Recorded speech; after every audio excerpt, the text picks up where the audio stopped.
for managing the backend infrastructure. I published my research work at multiple conferences, DEF CON, US, at Arsenal. Prior to joining SquareX, I was part of Pentester Academy, which was acquired by IB. And during my time, we trained a lot of students around the globe, training concepts at US, Asia, TrueCon, and more. I'm also the author of AWS Code projects. And next we have Albin. So myself, Albin. So I primarily work as a developer with SquareX, and my role generally involves like working on our BDR solution and all the front end stuff, basically. Yeah. So what exactly are extensions? Extensions are meant to extend the functionality of the browser to make it easy, as simple as, for example, Grammarly. I hope everyone will be using Grammarly for better drafting of email, whatnot. And these extensions, the idea is they're super easy to, they have quite a lot of power in terms of the network request that needs to modify the request. They can, based on that, they can provide solution. So to provide some more context, what SquareX does. SquareX is a security solution that is supposed to govern the browser and provide you overall protection on that. And we ourselves decided that we have to be a browser extension. Because if you tell someone that install a software to provide you better protection, bar is a bit hard. But when it comes to extension, single click install. The moment you install it, now you have the permission to see what's happening on the attackers are looking. They know that the customers as well as enterprises will have a EDR solution or an antivirus running. And now this antivirus can go and take a look at what's happening on the browser.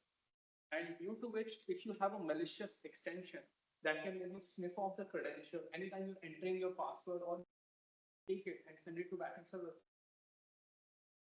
And they don't have to fire any API calls. There is no server logs at all. As long as they're capturing what the user is doing, they are good, and now they can go ahead, serve malicious ad, do quite a lot of things. So if you take a look at the extensions, all big players such as again Grammarly, password managers, everyone is having. Reason being, again, it is so seamless to install. And while we were running SquareX, what happened was over 20 plus attackers had reached out to us to purchase our extension. What ends up happening is a lot of developers will be monitoring which are the popular extension on the Chrome store, and then they'll try to reach out to the developer. And a lot of these guys would be doing it, just for help the community. But when they are offered with some sum, say 10K USD, 100K or 100K, they might end up selling their extension to an attacker. Now, in the next version of the extension, there will be malicious code that is injected. And all of those devices already have the browser extension running. So the upgrade is pretty seamless, and users aren't even prompted for anything unless the extension is asking for more privileges. And this way, the users of an extension base will be served with, let's say, advertisement which they haven't subscribed for, as well as their credential might get stolen. So to provide some numbers, right? So Forbes published that over 280 million extension installed happened within the course of 3 years. That is 280 million people were impacted. And due to which a lot of them would be served with some ad network, which would in turn lead them to some malicious website. Similarly, a lot of their credentials would have been sniffed and put on dark web. And out of these 280 million impacts, 75 million were impacted by just 32 extensions. And that speaks to the volume of it. So Chrome Store as well as Edge Store, they have a review process, but at the end of the day, there will be some loophole system which attackers can exploit, and it takes a while for all of these extensions to go down once the reporting happens. But the fact of the matter is someone has to do the reporting. If no one reports, the extension will be there and it will keep on sniffing the user credential as well as what the user is doing.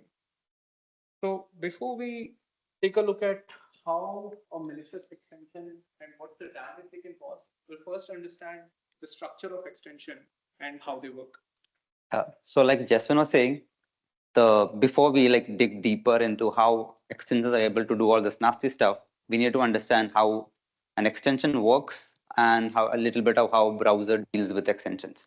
Okay, so if you Google and like try to figure out like set up a basic extension, this is the structure that you'll end up with. Has anyone here like worked on extensions or like maybe created a sample extension at some point? Okay, cool. So an extension, you have like mainly 4 parts. First, you have a manifest file. It's like a JSON file. This is where you like give the full config of the extension. This is where you put all the assets that's required by the extension and the permissions required by it and all the stuff, like maybe the name of the extension, the logo, all the stuff goes into the manifest file. Then we have the service worker. Basically, it's like a background script that runs, which the extension communicates back and forth with. Okay. Now the content script. This is the script that is actually injected to a web page. Let's say Grammarly, for example. So when you go to any page, what Grammarly does is it'll give you like a small pop-up in all your input boxes, right? So how it does is it scans through all your input tags and it basically injects this. And this is done through content scripts. Also, let's take Grammarly as an example again. If you click on the top, there's a Grammarly icon. When you click on it, a pop-up pops, right? So that is done through the pop-up HTML. And in certain cases, some extensions have their own like pages per se, which you can interact with. So mostly what it's like the pop-up HTML. Okay. Now, how are permissions like managed in a Chrome extension? So like I said earlier, it's every permission that is required by the extension is put inside this manifest.json file. So let's say if, yeah, I think it's easier to explain like this. So this is an example, but I'm not asking for any specific permission. Only thing I'm saying here is I have a content script in my script/content.js file, and it has and this content script would be injected in all the web pages that matches this particular wildcard. Okay. Now this gets tricky here. So let's say I'll take this example. Now what happens here is you have the content.js file, but I'm saying let's run it everywhere, like Grammarly is doing. Now you have basically given an extension access to all the websites that you visit. Okay, and the thing is, it did not even ask for a permission. I mean, I haven't specified any permission in the manifest file anywhere. And I have an example of like a full manifest file. This is like the V3, which is being currently used. There was a shift at one point from V2 to V3. The reason being the way the permissions were managed in V2 was a bit tricky. Then later we migrated to V3. So if you look at the way the permissions are managed, you have on the top a permissions key in which you put what all permissions the extension has access to. These kind of corresponds to certain Chrome APIs. Basically, the browser exposes some APIs to the extension. For example, in this case, the tags, the tabs, the bookmarks, in certain cases, even the cookie. So if an extension has asked for a cookie permission, the extension has access to all the cookies that you use. Okay. Cool. Okay, this is a stats. If you look at the third one in the stats, you'll see the all underscore URLs. So most extensions have this permissions, even though they might be used only on certain websites. The thing that happens is we end up giving them like too much permissions. Okay. The second point I want to convey is how browsers manage all this stuff. Okay. Browser is not running as one single process, but it is kind of like multiple isolated process of its own. So let's say, so there are individual processes for the browser, which is called the browser process. This kind of handles all your network requests, the accesses to your file storage, all the stuff. And each of the tabs that you open, right, the view that is rendered, that is governed by the render process. So the render process and the browser, the network, and all this stuff are run in two different isolated processes. And extensions also have like their own separate isolated world. The reason we are doing it like this is basically for two reasons. One is from a security standpoint, since they're isolated and they're like running in two different isolated world, we have like limited interoperability with them. So how they communicate is usually only through IPCs. Okay, and one more extra thing is basically when you open like a tab, each tab in a browser is its own different render process. Okay. Why this is done is because let's say one of your tabs just crashed. Your full render process should not crash. So the each tab is a different render process. Now you might have a question, what happens for an iframe? Like an iframe is like a different frame inside a tab. So in this case, also each iframe itself is a different render process. So in that case, also it is isolated from the rest of the website. Okay. Now, if you look at this, the page script is where the actual JS of that website runs. Okay. And the content script is the script that is injected by the extension. That also kind of runs in its own isolated world, but both of them have direct access to the DOM. So they can read the DOM and write directly to the DOM. And how the extension communicates with the content script is via like message passing, like simple IPC. And another thing is the extension also has access to certain browser APIs, for example, the cookie APIs, the tabs API, like I said earlier, and a lot more. This is something I said already, mentioned already earlier, but the thing is the content script along with the it injecting itself into the JS of the page, it also has certain access to some very limited Chrome APIs.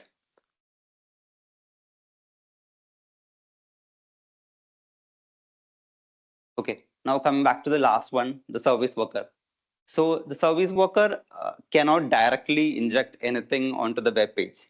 It does this through communication with the content script. Let's say you want to dynamically inject some text to the contents like on a web page based on something you can get from an API. So what we generally do is we make the API call on the service worker and send that as a message to the content script, and the content script generally injects it into the web page. Okay. Now the thing about service worker is it has access to all the Chrome APIs. Like I said earlier, all the tabs, the bookmarks, the cookie APIs, all this is directly accessible by the service worker based on the permissions that the extension is asking for. Okay, we'll move on to a small demo here. The thing is, we'll show multiple demos today, but this is kind of like the most interesting one. The reason being, this is the easiest to do, and it kind of does this with like minimal permissions. We're not asking, we only need the permissions to run the content script. We don't need much permissions to run this.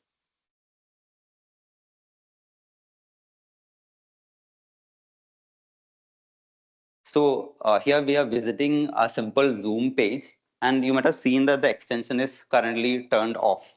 And this looks like a normal Zoom page. There's nothing going on, just normal. Now we go back to our extension, we turn it on, and we come back to the Zoom page. You might notice that there is one minor difference. There's like a pop-up here, okay? And it completely looks normal to everyone. Now the problem is this pop-up is kind of injected by our extension, and we have kind of highlighted it for you, but if it was not highlighted, it would look like completely normal. Now the user goes ahead, he clicks on update, he's like, oh, maybe there's a Zoom update, I'll just update. He just downloads the file. And he just goes ahead and installs it. Oh, now the interesting part is, even if you look at the URL, it looks like completely normal, right? Like, okay, zoom.us, huh, nice. And he just installs.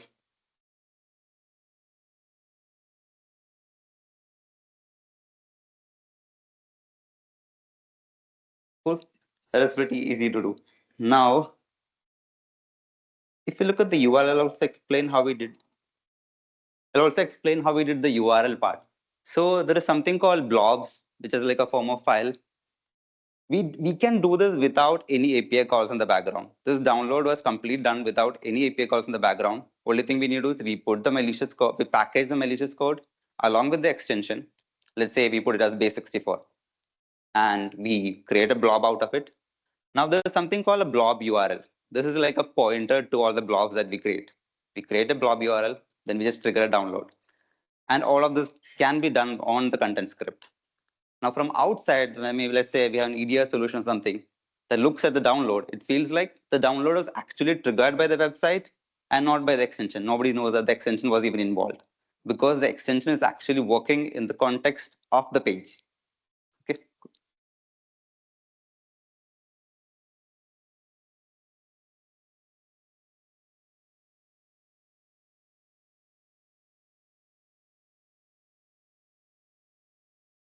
Basically a identifier that is added anytime you download a file on Windows. In this case, the mark of the web will be of zoom.us. So if you go back here, so the mark of the web will tell blob https zoom. So there is no way for a EDR solution to figure out that, oh, this was an external file download that is happening. And that's the power of extension, that as long as you're in the browser, you can control everything that the external process might be seeing. You can just fabricate some of this information to make sure that you are persistent enough in the system. Now, moving on to the next demo, we've been talking about permissions quite a lot right now. What exactly are permissions? So with permissions, basically think of it as like you're giving permission to someone to access your browser history, and that someone is the extension. So with extension, we can define, let's say, history permission, which gives the whole browser history. Similarly, there's a permission called cookies, which can allow an extension to read all of the cookies. Anyone has used a extension called edit this cookie? Anyone? Okay, yeah. So it's one of the popular extension. Even I myself use it to just get the cookie value, and that uses a permission called cookies. Similarly, we have a lot of other extension which help you send HTTP requests right there from the browser extension. And those extension would be requiring like access to declarative net request or web request in order to make that. So this is a very simple demonstration of how extension with permission can read some of the information. So here, in this case, the extension has permission to bookmarks, history, as well as download. And as you can see, this can be a very privacy evading extension because this in a way tells what you are doing. And based on this information, now there could be targeted attacks on you. And now if we go ahead, click on each of them, we'll just see information about the bookmarks, history, as well as downloads. And trust me on this, the browser history can reveal a lot of information. And suddenly you might see, some advertisement specific to what you're looking for. And that advertisement can lead you into the hands of some nefarious actor. Now, this was a very simple example of bookmark, browser history, and downloads. Next, we'll take a look at browser cookies. So once we enable the extension, here we can notice we have list of all of the websites. Now, if you click on the copy button, what will happen is it will copy over all of the cookies of your website, and then it can be set on another browser. Now, what ends up happening is all of the major players, Facebook, Microsoft, Google, they have a check on the sessions. So anytime you are using the same cookie from different location or from a different browser, they'll be able to flag it. That again, it is a session hijacking that is happening, but there's a window in which attack can still happen. It's not immediate. So what we have noticed is up to 4 hours, the session cookie might not trigger any alert. And this is because, again, these companies also have to make sure that you might be on a different network, you might be on a VPN, or you might have transitioned over your device or exported it onto a different device. So considering this, there's a big window which can be leveraged by the attackers if they have access to the cookies. So next is very interesting one. And in this case, we do not require any permissions. So like Albin mentioned, if we have a permission which says all URL, content script can run on individual pages. So what we are doing here is, imagine you are on a Zoom call. Now we can exfiltrate all of the session related information, such as, again, your audio clip, your video clip, and exfiltrate it out. So that's exactly what we are going to do. So we have a browser extension, and here we can notice the permissions tab has nothing in it. But now the moment we go to meet.google.com, we create a new meeting. And again, this is Shaurya, our principal security researcher. And what we are doing is we are opening a new tab. So if you notice, on the left, we have meet.google.com. And on the right, we have Chrome extension web page. Now, without any impact on this side, we are able to exfiltrate the stream. And this we are doing right now on the extension, but this can be done on remote server. And without anyone knowing, we can simply go ahead, sniff out your audio as well as video stream.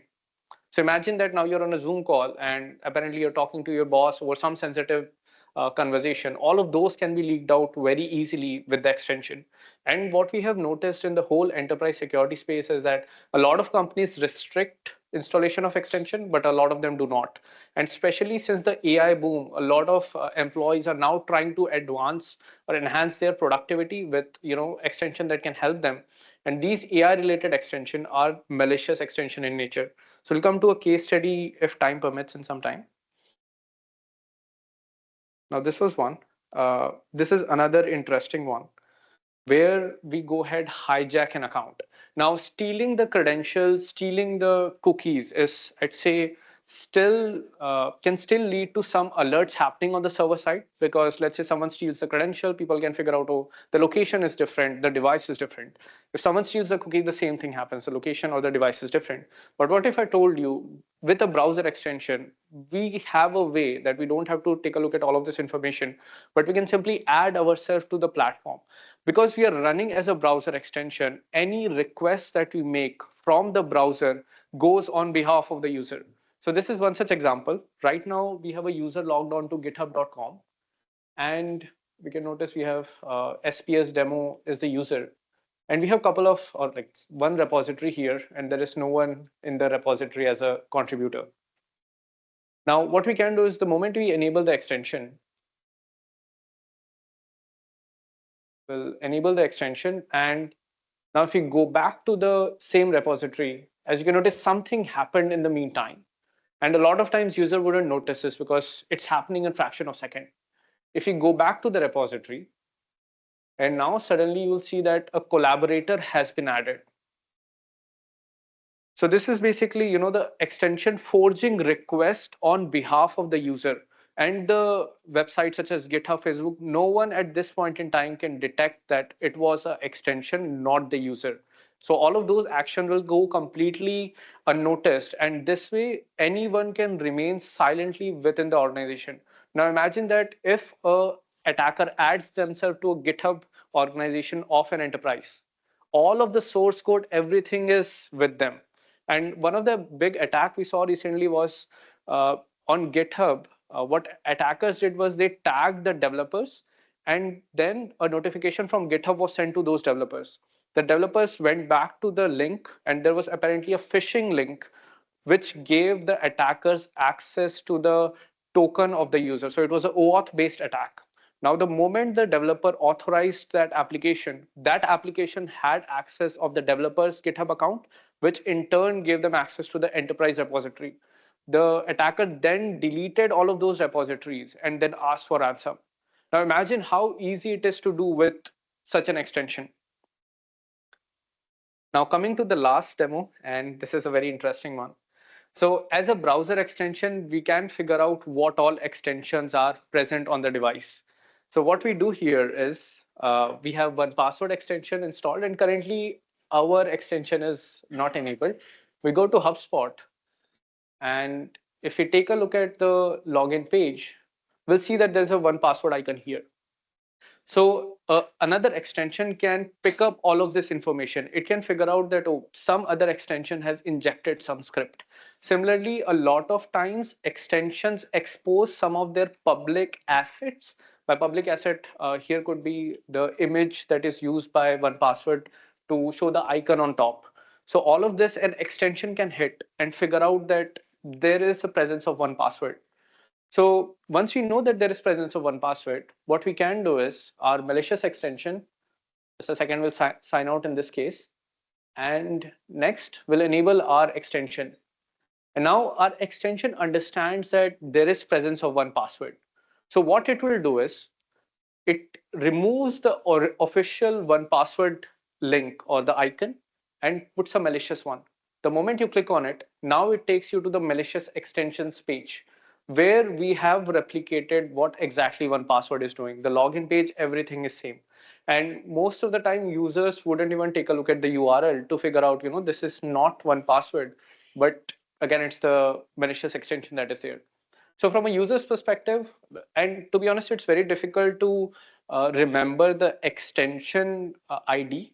So they wouldn't recall that, this is not the 1Password extension ID, this is a third-party extension I had installed. And based on it, they'll end up entering their credentials here. And now the compromise will happen. So here we enter the secret key as well as password. Now, effectively, your 1Password account got stolen. So now we know that if your password manager gets stolen, then it's the keys to the kingdom, right? And a lot of times now we are storing the 2FA onto applications such as 1Password, especially the enterprise ones. So complete hack of organization can happen with this way. And this is what we call a shapeshifter extension. It can figure out what all extensions are installed. It can figure out what is the most valuable or the most critical extension to an organization and shape or like shift its shape into that and effectively steal all the information. Now, similarly, we had one more. This is a case study which is around Chat GPT for Google extension. So there's an extension called Chat GPT for Google, an official one.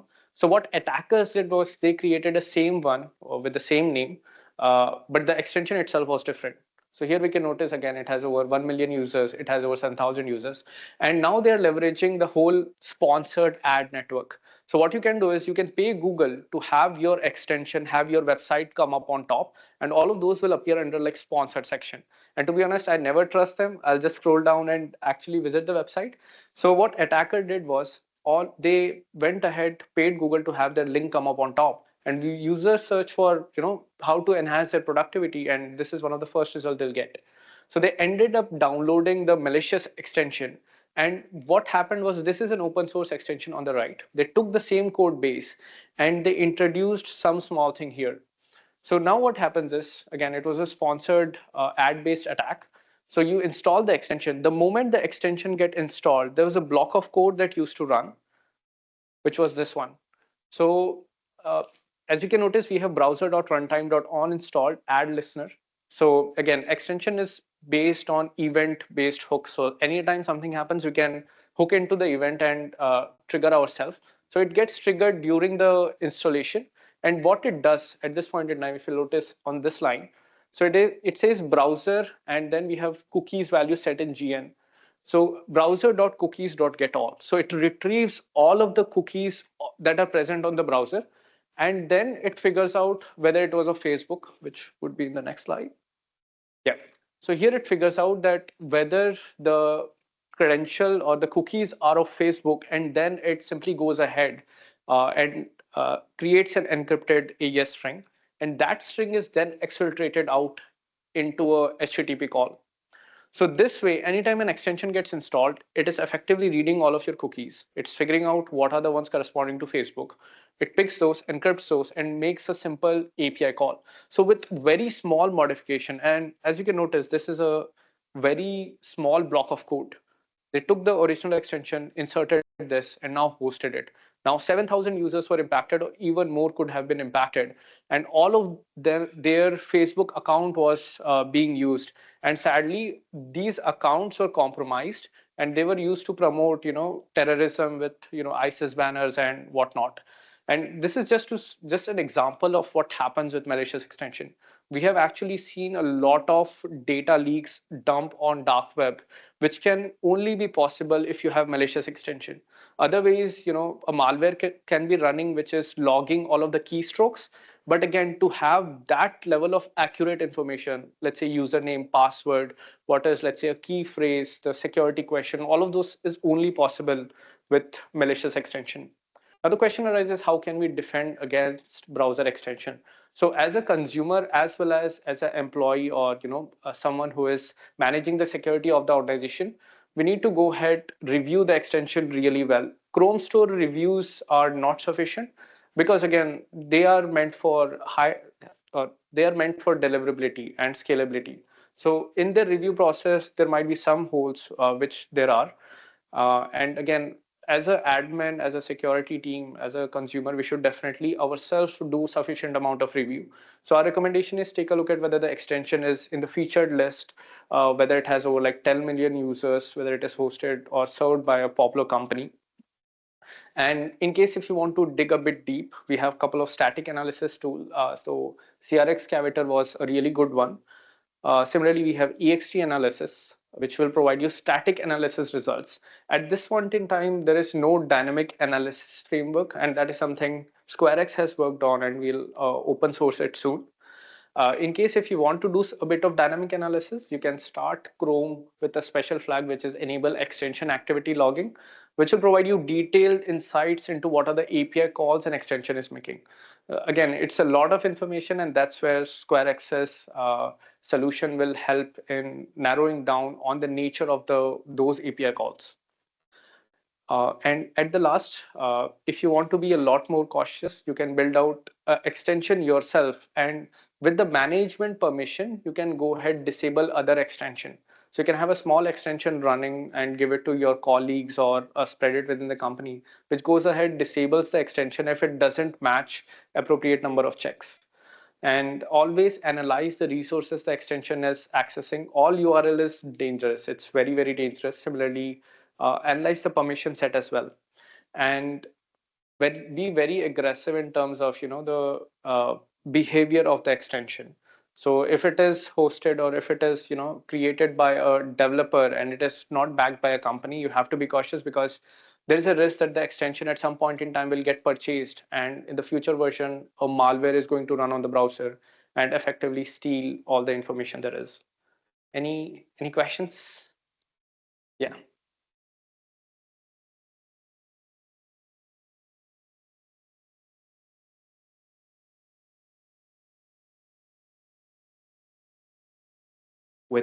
With no permissions, but it was able to read the Google meeting. I wonder what an attacker can make out of this. Like, can they exfiltrate the meeting, or what can they do with the stream they captured? Thanks. So yes, they can exfiltrate. So in the demonstration, we were showing just a window. But what can happen is, since a content script is running on the web page and we haven't asked for any permission, the service worker will still function. It is that it's not going ahead and reading the information directly. It is communicating back and forth from the content script. So that stream can be then sent to the service worker, which in turn can make a fetch call. And that way, again, it can keep on sending the live call information as well as the audio stream that is currently there. So it can effectively siphon off all the conversation that you're having at this point in time. And the same applies to credential stealing. So the content strip will pick up the credentials, send it to the service worker, and now the service worker will make an external API call to exfiltrate that information out. Any other questions? Those static analysis tools that you mentioned, how effective are they at detecting some of these attacks that you demoed? That's a very good question. Unfortunately, they won't be much of help in this case, because the attacks we are doing are very dynamic in nature, and with just by figuring out the permissions that are required, it won't help that much. And that's where we went ahead. We did a couple of talks around dynamic analysis of browser extension. The tool is not yet open source, but we'll open source it soon, so that again we can detect such sort of attacks from happening.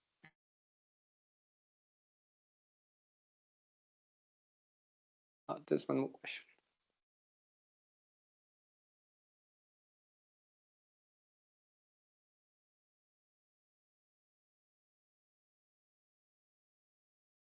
Yeah, great presentation. Quick question around malicious extensions. How quick is Google, Microsoft, those stores quick at removing them? And do you guys report that to those stores? We do, and it takes them a bit of time. So what we have seen in best case is like close to 6 hours. Once you submit the report, then they'll go ahead, review it. And a lot of it depends on the activity they are seeing on Chrome Store. So what we do is our team will immediately go ahead, keep on spamming that malware or like don't install, so that at least the users of the extensions are aware. And that's the best way to in a way prompt Google that a lot of people are reporting that something is wrong and you have to act fast. So otherwise, the Chrome review process itself can take up to like 6 to 24 hours, if even if it is like a P1 issue. Thanks for the talk. So with the extensions, have you tested if there's any difference on other browsers like Firefox?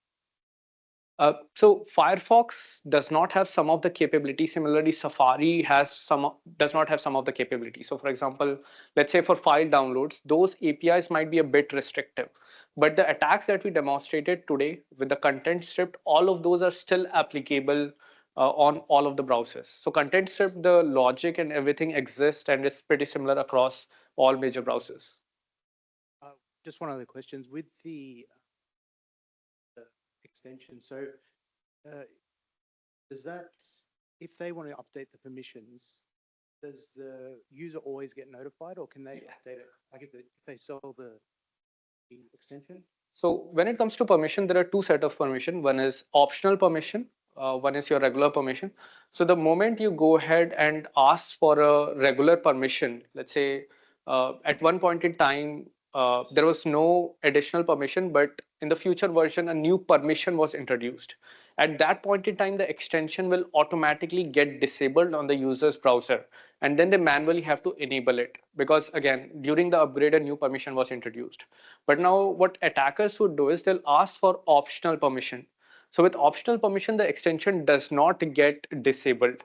And let's say when the user is doing something, at one point in time, the user will be prompted, oh, this extension is requesting for optional permission. Do you want to allow it? Now, a lot of times people don't, aggressively check on what's the permission that is being asked. They'll simply click on it. And suddenly you see the extension is running with higher privileges. So these are like multiple ways with which the permission requirement can be fulfilled with the upgrade.